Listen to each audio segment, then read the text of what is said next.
Another thing that struck me about your book that was quite interesting, I thought, was that you list the names of a very large number of totally unsung heroes. And those are people, and we have a very interesting table near the beginning where you list, I think, about 10 names, maybe 12, of people who've saved between hundreds of millions and billions of lives with their incremental scientific productivity. And yet those are people that are by no means household names. That's another place where things don't make the news. Yes, absolutely. And it's funny how our moral crediting, our awarding of moral brownie points doesn't quite correlate with how much good people do. Often doesn't at all correlate. And the case of the inventors of synthetic fertilizer, of vaccines, of chlorination of public water supplies, of the green revolution in agriculture are pretty much unknown. And they've literally saved billions of lives. Whereas various reformers and prophets and agitators are pretty well known. A number of certainly people who are sainted by the Roman Catholic Church, who have to perform a miracle that might result in saving one life. Of course, it in fact did not, because miracles don't happen.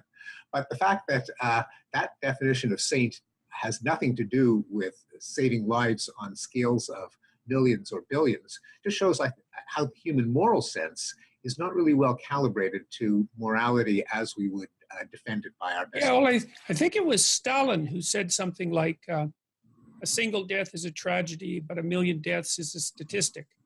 And maybe he actually didn't say it, but it's conventionally attributed to him. So let's say he said it. Yeah, yes. well, and for good reason. I mean, I suppose Mao could have said it too. Exactly, that's right. I guess maybe the same thing plays in reverse, is that the saving of a single life has a narrative punch, and the incremental savings of 100 million lives, especially through prevention, that's another problem, right? Because prevention isn't dramatic, because the terrible thing merely doesn't happen. And that's not right. news. I rather cheekily wrote an article on the human moral sense that began with, who do you think is most morally praiseworthy, Mother Teresa, Bill Gates, or Norman Borlaug? And this was before Gates's pivot from computer technology to philanthropy was well known. It was about 10 years ago. And I set it up as a bit of a trick question because, of course, everyone would say Mother Teresa. Even in our field, in discussions of moral psychology, whenever a speaker has to pull out of the air an example of a particularly moral person, Mother Teresa is the stereotype. Even though if you ask people, well, what exactly did she accomplish? How many lives did she save? How many sick people did she actually cure? It's very hard to come up with her actual accomplishment.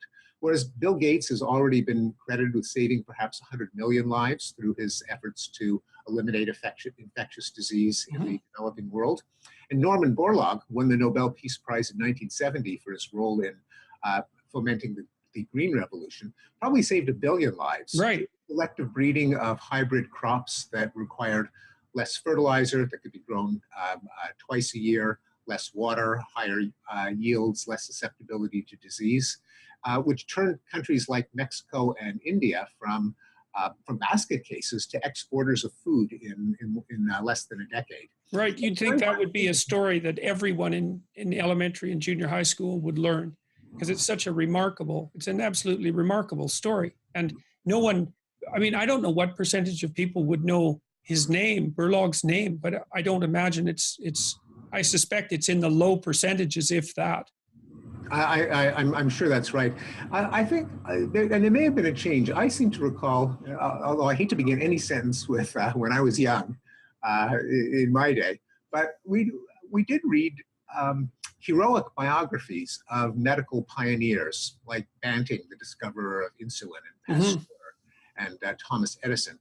And I don't know if that kind of heroic biography of the innovator, of the inventor, of the scientist, is as common in children's education nowadays. Yeah, I strongly suspect not. It certainly wouldn't be in Canada, given the tilt that our education system has taken.